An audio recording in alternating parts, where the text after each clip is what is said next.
तो आज हम लोग पढ़ेंगे उत्तराखंड के बारे में, ठीक है। तो चलिए पहले हेडिंग लिख लेते हैं, उत्तराखंड।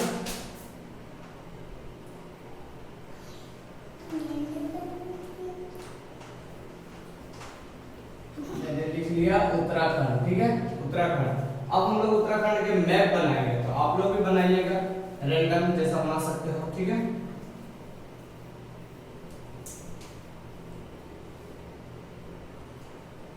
ठीक है स्टूडेंट, थोड़ा जल्दी बनाना। अभी फिलहाल, बाद में तुम लोग घर पे फिर से अच्छे से बना सकते हो। अभी जैसे जैसे बना लो, प्रैक्टिस करोगे 2-3 बार तो अच्छे मैप बन जाएगा। ये मैंने बना दिया उत्तराखंड, क्लियर है, उत्तराखंड, ठीक है। तो उत्तराखंड में हम लोग पहले क्या पढ़ेंगे, दर्रे के बारे में। किसके बारे में पढ़ेंगे, दर्रे के बारे में, ठीक है। तो उत्तराखंड में दर्रा कौन कौन सा और कहां पर है, ठीक है। तो उत्तराखंड में दर्रा देखो, दर्रा इसमें 4 दर्रे होते हैं। एक यहाँ पर दर्रा होता है, दूसरा यहाँ पर दर्रा आप लोग बना लोगे, तीसरा यहाँ पर और चौथा इस जगह पे। 4 दर्रे होते हैं उत्तराखंड में। कितने दर्रे होते हैं, 4 दर्रे, ठीक है। तो 4 दर्रे का नाम भी है। इस दर्रा का नाम है माना, ठीक है ना, क्या नाम है, माना। दूसरा का नाम है नीति और तीसरा दर्रा का नाम है धर्मा, क्लियर है। और चौथा दर्रा का नाम है लेपुले, क्या, लेपुले। और इस जगह ये जो पूरा एरिया है ये कौन सा है, चीन, ठीक है। और आप लोगों को पता है उत्तराखंड कहाँ है, भारत में। भारत को साइड क्या आ गया, चीन। और इस साइड में आप लोगों को देखा नेपाल, क्या चीज, नेपाल, ठीक है। तो हम लोग उत्तराखंड के बारे में पढ़ लिए, उत्तराखंड के मैप बना लिए। अब उत्तराखंड के दर्रे के बारे में पढ़ रहे हैं। उत्तराखंड में कितने दर्रे हैं, 4। पहला दर्रा का नाम क्या है, माना। दूसरा दर्रा का नाम नीति, हाँ। और तीसरा दर्रा का नाम धर्मा। और चौथे दर्रा का नाम क्या है, लेपुले, ठीक है ना। तो आप लोग ऐसे याद कर लेंगे, माना, नीति, धर्मा। मान लो कि नीति है तुम्हारा धर्म का, मान लिया कि तुम्हारा नीति का चाहिए धर्म करने का, और उस धर्म को क्या करोगे, तुम लिखोगे, ट्रिक से भी याद कर लोगे, माना, नीति, धर्मा, लेपुले, ठीक है। तो हम लोग उत्तराखंड के दर्रे के बारे में पढ़ लिए, आप लोगों को याद हो जाए अच्छे से दर्रा। अब हम लोग आते हैं इसमें कुछ पॉइंट को नोट किए, ठीक है। एक मिनट, चलिए। तो अब देखो, अब हम लोग लिखेंगे काला पानी, ठीक है। क्या लिखेंगे हम लोग, काला पानी। काला पानी क्या होता है, हम लोगों को पता है, ये जेल का नाम भी है, काला पानी। जहां पर बहुत कर मुजरिम लोगों क्या करता है, इस जेल में भेज दिया जाता है। ये कैसा जेल है, तो चारों तरफ से पानी है और बीच में क्या है, जेल है। अगर वहां से कोई कैदी भागना भी चाहेगा तो भाग नहीं पाएगा, क्यों, क्योंकि भागे कर जाने के लिए इसकी कोई रास्ता नहीं है, ना वहां पर कोई गाड़ी आएगा ना कुछ भी आएगा। तो वो जेल से तो बाहर निकल जाएगा, लेकिन नदी को तैर के पार नहीं कर पाएगा। अगर वो करने की भी कोशिश करेगा तो सार और तैर के थक कर मर जाएगा। इसीलिए उसको काला पानी सबसे कठिन सजा माना जाता है, क्योंकि वहां से भाग के आने का कोई सुविधा नहीं है। तो काला पानी आपको समझ गए कि काला पानी एक जेल का नाम है जहां पर कैदी लोग को रखा जाता है और वहां से भागना थोड़ा मुश्किल है, ठीक है। अब हम लोग लिखेंगे इसमें और चीजें कि काला पानी का उत्तराखंड के उत्तर में पर्वत का नाम है, देखो, उत्तराखंड के अल्लाह ने उत्तराखंड के उत्तर में पर्वत का नाम है। उत्तराखंड के उत्तर में पर्वत का नाम है, ठीक है। ये काला पानी जो है ये उत्तराखंड के उत्तर, आप लोग जनरल करते हो पूर्व पश्चिम उत्तर दक्षिण, ठीक है। तो उत्तर में नाम है, क्लियर है। अब दूसरा हम लोग पढ़ेंगे पंच पर्याय। क्या पढ़ेंगे, पंच पर्याय, 2 नंबर में।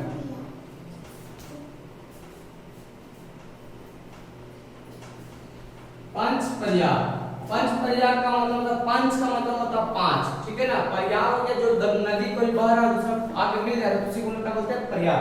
तो 5 पर्याय है। तो पांचों पर्याय के बारे में हम लोग जानते हैं। एक का नाम है विष्णु पर्याय, ठीक है ना, क्या नाम है, विष्णु पर्याय।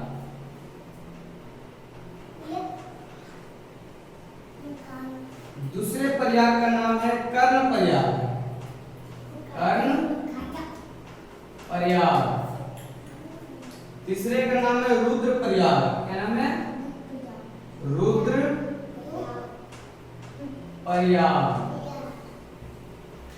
चौथे का नाम है तुम्हारा देवप्रयाग, देवप्रयाग। छठे का नाम है नंदप्रयाग। हल्ला नहीं करो, छोड़ दो से, जब तुम लोग बाहर चल जाओ डिस्टर्ब नहीं करो। नंदप्रयाग, क्या नाम है जी? नंदप्रयाग। ये 5 प्रयाग है, ठीक है। तो पांचों प्रयाग को याद करने का एक आसान तरीका है, ठीक है। आप लोगों को समझा देता हूं ताकि आप लोग याद कर लोगे। देखो पहला प्रयाग का नाम है विष्णु प्रयाग। और विष्णु क्या होता है? भगवान। आप लोग जैसे जानते हो कि विष्णु जी भगवान है, तो विष्णु जी भगवान अपने कान में क्या पहनते हैं? रुद्र, रुद्र की मालाएं पहनती है ना, तो रुद्र, ठीक है। और जो ये है कृष्ण जी, वो क्या है? तुम्हारा देव है, भगवान है कि नहीं? विष्णु भगवान क्या देव है। और किसके पुत्र है? तो नंद किशोर, बोलते हैं ना नंद किशोर के, तो नंद। देखो तो बीच से विष्णु प्रयाग, और विष्णु जी कान में क्या पहनते हैं? क से कान, तो क से कर्ण प्रयाग। विष्णु के कान मतलब कर्ण, और कर्ण में क्या होता है? रुद्र की माला, फिर रुद्र, रुद्र प्रयाग। और विष्णु क्या है? देव है, तो देव प्रयाग। और किसके पुत्र है? नंद के, यहाँ आ जाएगा नंद प्रयाग। सबसे पहले हम क्या बोलेंगे? बीच से विष्णु प्रयाग, और विष्णु जी के कान के बारे में पढ़ेंगे तो कर्ण प्रयाग, और कान में क्या होती है? मोती, उसको बोलते हैं रुद्र प्रयाग। तीनों हो गया, विष्णु, कर्ण, रुद्र। अब देखो वो क्या है? देव है, तो देव प्रयाग चौथे में आ जाएगा। और वो किसके पुत्र है? नंद, तो नंद प्रयाग। तो 5 प्रयाग आपको याद आ जाएगा, विष्णु, कर्ण, रुद्र, देव और नंद। ये 5 प्रयाग हो गया। अभी 5 प्रयाग में देखो विष्णु प्रयाग में कौन सी नदी कहां से मिलती है? सब में अलकनंदा मिलती है, ठीक है। तो आप लोग लिखोगे अलकनंदा, क्या लिखोगे? अलकनंदा, अलकनंदा। अलकनंदा में कौन सा मिलती है? धौली, कहां मिलती है? धौली गंगा, ठीक है। धौली गंगा, देखो अलकनंदा और धौली गंगा जब मिलेगी तो दोनों मिलकर क्या बना देगा? विष्णु प्रयाग, ठीक है। अगर आपसे पूछा जाएगा विष्णु प्रयाग में कौन कौन सी नदी मिलती है, तो अलकनंदा और धौली गंगा। कर्ण प्रयाग, तो कर्ण प्रयाग में भी अलकनंदा है, सब में अलकनंदा है, क्योंकि अलकनंदा पानी ज्यादा होने के कारण वो बहा के ले जाता है, ठीक है। ये हो गया तुम्हारा अलकनंदा। और धौली गंगा तो हो गया विष्णु के लिए। और कर्ण प्रयाग में क्या हो जाएगा तुम्हारा? पिंडार नदी। कौन सी नदी? पिंडार नदी, पिंडार नदी। अलकनंदा और पिंडार नदी जब मिलते हैं और जहां पर संगम करती है उसे हम लोग क्या बोलते हैं? कर्ण प्रयाग। आप लोग समझ लो, अलकनंदा ऐसे बह के आया, पिंडार नदी इधर से बह के आया, और जिस पॉइंट पे मिला उसको हम लोग क्या बोल देंगे? कर्ण प्रयाग, ठीक है। आपको एक बार फिर से समझा देंगे अच्छे से, पहले यहाँ लिख लेते हैं। तीसरा क्या हो गया? रुद्र प्रयाग। तो रुद्र प्रयाग की जब देखो अलकनंदा पिंडारी नदी मिलेगा तो अलकनंदा बन फिर आगे निकलेगा, यहाँ पे हो जाएगा आपका अलकनंदा, ठीक है, अलकनंदा। और रुद्र प्रयाग में कौन सा मिलेगा? ये हो जाएगा मंदाकिनी, क्या हो जाएगा? मंदाकिनी, ठीक है, मंदाकिनी नदी। तो अलकनंदा और मंदाकिनी जब दोनों मिलता है तो क्या बना देगा? रुद्र प्रयाग, ठीक है। अलकनंदा मंदाकिनी जब मिलेगा तो उस प्रयाग को हम लोग बोलते हैं रुद्र प्रयाग। और अलकनंदा और पिंडारी नदी जब मिलेगा तो उसको हम लोग बोलते हैं कर्ण प्रयाग। और अलकनंदा और धौली गंगा जब मिलेगा तो उसको हम लोग क्या बोलते हैं? विष्णु प्रयाग। अब चौथे प्रयाग पे आते हैं। चौथे प्रयाग में क्या है? अलकनंदा, अलकनंदा और अलकनंदा के साथ मिलेगा भागीरथी, भागीरथी। अलकनंदा में भागीरथी जब आपस में संगम करते हैं तो क्या बन जाता है? देव प्रयाग। क्या बनता है? देव प्रयाग। कौन कौन? अलकनंदा और भागीरथी। अब आया तुम्हारा नंद प्रयाग। तो नंद प्रयाग देखो इसमें भी आएगा अलकनंदा, अलकनंदा प्लस नंद है ना, तो नंद से नंदाकिनी कर दो, ठीक है, नंद से नंदाकिनी, नंदाकिनी, मंदाकिनी, नंदाकिनी, ठीक है। रुद्र के लिए मंदाकिनी और नंद के लिए नंदाकिनी। तो आप लोगों को समझ में आ गया होगा। एक बार हम लोग बिना देखे भी बोलेंगे तो याद हो जाएगा। सबसे पहले हम लोग उत्तराखंड के बारे में पढ़ रहे थे, तो उत्तराखंड के बारे में बड़ा अच्छा से डिटेल्स कर लेते हैं। तो उत्तराखंड के पहले मैप बना लेंगे। उत्तराखंड में कितने दर्रे हैं? टोटल 4 दर्रे। पहला दर्रा का नाम है माना, दूसरा दर्रा का नाम है नीति, और तीसरा दर्रा का नाम है धर्मा, और चौथा दर्रा का नाम क्या है? लिपुले, ठीक है। ऊपर में क्या है चीन और नीचे में क्या है नेपाल। अब हम लोग इसमें उत्तराखंड के बारे में पढ़े थे, काला पानी के बारे में। तो काला पानी के बारे में आपको बता दिया, वो एक क्या है झील है जो कि उत्तराखंड के उत्तरी भाग में है, ठीक है। और यहाँ से केंद्रीय को निकलना बहुत मुश्किल है, इम्पॉसिबल टाइप का, लेकिन निकल भी सकते हैं, लेकिन अभी ऐसा नहीं कुछ है। और हम लोग पढ़ेंगे पांच पर्याय। क्या पढ़ेंगे? पंच पर्याय। पंच पर्याय का मतलब पांच पर्याय। पर्याय किसे कहते हैं? जब कोई नदी एक साइड से और दूसरे साइड से आकर मिल गया तो उसे अपन क्या बोलेंगे हम लोग? पर्याय, ठीक है। तो पांचों पर्याय में से पांचों पर्याय का नाम क्या है? तो पहला पर्याय विष्णु जी के नाम से विष्णु पर्याय, और दूसरा पर्याय का नाम क्या है? कर्ण पर्याय, विष्णु जी का कान में कर्ण पर्याय, और कान में क्या होता है? रुद्र। तो तीसरा में हो जाएगा रुद्र पर्याय, और चौथे में क्या है? तो वो कौन से? देव है, देव पर्याय। और पांचवा क्या हो गया? किसके पुत्र? नंद का, तो नंद पर्याय। अब देखिए सबसे पहले विष्णु पर्याय का। तो विष्णु पर्याय में कौन कौन नदी मिलेगी? तो अलकनंदा सब में आएगी। तो अलकनंदा और धौलीगंगा। अलकनंदा इधर से आ रही है, धौलीगंगा इधर से आ रही है, मिलेगी तो क्या हो जाएगा? विष्णु पर्याय। और वहां के फिर आगे जाएगी तो फिर उधर से एक और नदी मिलेगी, ठीक है, जिसको बोलते हैं पिंडारी नदी। तो पिंडारी नदी जब मिलेगी तो वो क्या हो जाएगा? तो आपका तो वो हो जाएगा आपका कर्ण पर्याय। और फिर वहां से अलकनंदा फिर आगे जाएगी, उसके बाद फिर मंदाकिनी मिलेगी, तो वहां पर हो जाएगा आपका रुद्र पर्याय। और फिर वो अलकनंदा आगे जाएगी, फिर अलकनंदा फिर एक और नदी आगे मिलेगी, तो वो क्या हो जाएगा आपका? देव पर्याय। वो कौन सी नदी मिलेगी? भागीरथी। और फिर अलकनंदा आगे बढ़ेगी, और फिर वहां पर आ जाएगा नंदाकिनी नदी मिलेगी, तो वो लास्ट में क्या हो जाएगा आपका? देव नंद पर्याय। ये पांचों पर्याय समझ में आ गया। इसको अगर मैप से समझो तो समझो। तो यहाँ से विष्णु पर्याय, मान लो कि अलकनंदा आया, क्या आया? अलकनंदा यहाँ से निकली ऐसे मोटा करके, ठीक है, अलकनंदा निकली, और यहाँ से क्या है? धौलीगंगा। ये क्या? धौलीगंगा। दोनों मिलके यहाँ पर पानी मिला, अलकनंदा का पानी ज्यादा है इसलिए इसको अलकनंदा फिर बहेगा, ठीक है। अगर ये पानी ज्यादा आता तो हम लोग यहाँ पर क्या करते हैं? धौलीगंगा लिखते हैं, लेकिन पानी सबसे ज्यादा किसका है? अलकनंदा का, इसलिए आगे भी कौन बहेगी? अलकनंदा, ना कि धौलीगंगा। तो ये अलकनंदा बही, अलकनंदा यहाँ पर, फिर यहाँ से एक और नदी आई जिसको बोलते हैं पिंडारी नदी। जब पिंडारी नदी मिली, पिंडारी नदी में पानी कम था, तो फिर बहेगा कौन? अलकनंदा ही बहेगा, क्योंकि अलकनंदा का पानी बढ़ गया तो अलकनंदा ही बहेगा। अलकनंदा बहेगा, अलकनंदा बहेगा, तो अलकनंदा फिर बहा, फिर अलकनंदा बहा तो फिर मान लो कि इधर से पानी आई नदी, ठीक है। अभी कौन आई? मंदाकिनी। मंदाकिनी आई, तो मंदाकिनी का में पानी कम था, तो मंदाकिनी का पानी कम है और अलकनंदा ज्यादा है, तो फिर बहेगा, तो फिर अलकनंदा ही बहते चला जाएगा। अलकनंदा जब बहेगा तो फिर अभी लास्ट कौन सा आएगा? भागीरथी। इधर से आया भागीरथी, भागीरथी का भी पानी कम था, ऐसे करके पानी आपको मिलते जा रहा है, ठीक है। भागीरथी से ही गंगा की उत्पत्ति हुई, आप लोगों को पता है, लेकिन एक्चुअली में हम लोग पढ़ते हैं पांच पर्याय के बारे में, पांचों पर्याय आपको याद हो गया। अब इसके आगे के पॉइंट को भी हम लोग नोट करते हैं। आप लोग जल्दी से उतार लो, फिर इसे हम मिटा देंगे, उसके बाद आगे के पॉइंट को आपको समझाते हैं, ठीक है। जल्दी से उतारिए आप लोग।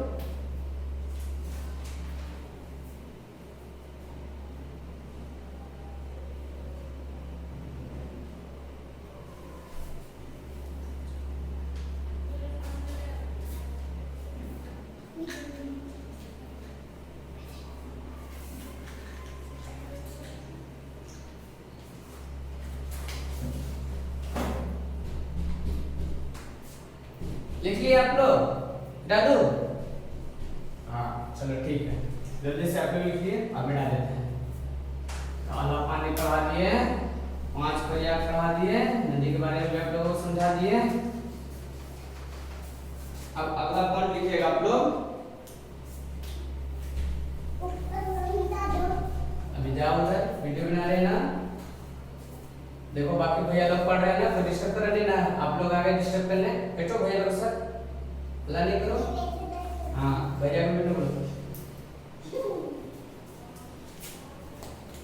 आप देखो लिखेंगे या 9 नवंबर 2000 को, देखो या 9 नवंबर 2000 को यूपी से टूटा तथा इसका नाम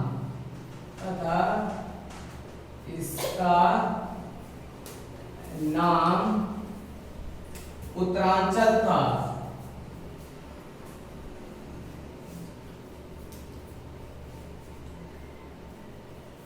जिसे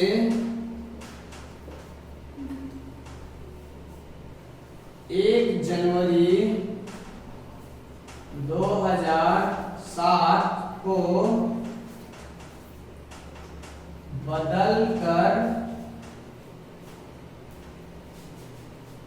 उत्तराखंड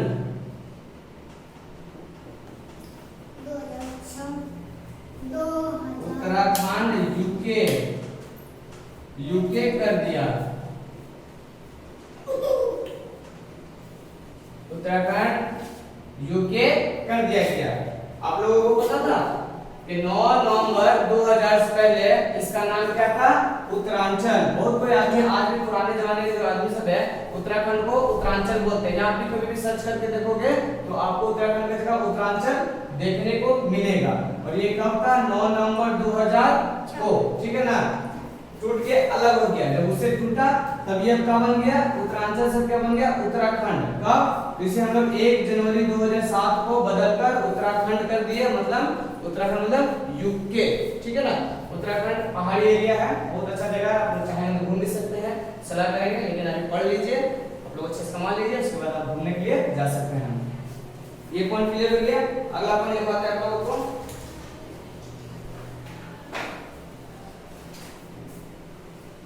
देखिए, इसे देवभूमि भी कहते हैं। दूसरा पॉइंट, इसे देव भूमि भी कहते हैं। उत्तराखंड को देवों के नाम से ज्यादा जाना जाता है क्योंकि ज्यादातर भगवान के निवास यहीं पर है, ठीक है? शिव जी का जो है यहाँ पर उत्तराखंड, ठीक है, साफ मिलेगा।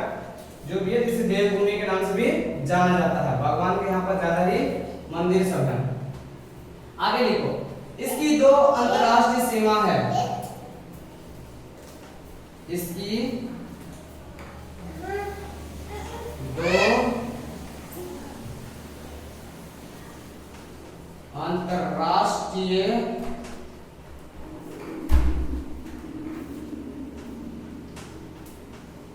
सीमा जैसो बाहर कर दो, बाहर जाओ, बाहर जाओ, बाद में आना, जाओ। इसकी 2 अंतरराष्ट्रीय सीमा है, ठीक है ना? एक है चीन और दूसरा क्या है? नेपाल। यह 11वां, अगला पढ़ लिखो, यह 11वां देखो, ये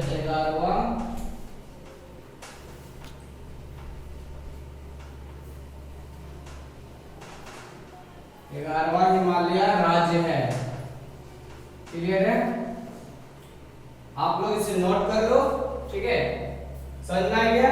पहले तो समझ लो कि ये पहले उत्तराखंड के नाम से अभी जानते हैं। कब से जान रहे हैं? 1 जनवरी 2007 से। इससे पहले ये कब टूट के अलग हो गया था? उत्तरांचल से 9 नवंबर 2000 को यूपी से टूटा था। कब टूटा था? यूपी से। पहले ये यूपी का अंग था, यूपी से टूटा तो ये क्या हो गया? यूके। यूपी और यूके, यूके मतलब उत्तराखंड और यूपी का मतलब उत्तर प्रदेश। तो 9 नवंबर 2000 को यूपी से टूटा तथा इसका नाम उत्तरांचल था। जब टूटा था उससे पहले उत्तरांचल था, लेकिन टूट के क्या हो गया? 1 जनवरी 2007 को बदलकर उत्तराखंड कर दिया गया। और इसे हम लोग देवों की भूमि भी कहते हैं। और ये 2 अंतरराष्ट्रीय सीमा है, ठीक है ना? मतलब एक साइड चीन है और दूसरा साइड क्या है? नेपाल। अंतरराष्ट्रीय सीमा मतलब अंतरराष्ट्रीय सीमा मतलब भारत के अलग सीमा से वो मिलता है। और ये 11वां हिमालय राज्य है, ठीक है? तो अगर अच्छा लगेगा तो लाइक कीजिएगा। मिलते हैं इसके दूसरे वीडियो पर।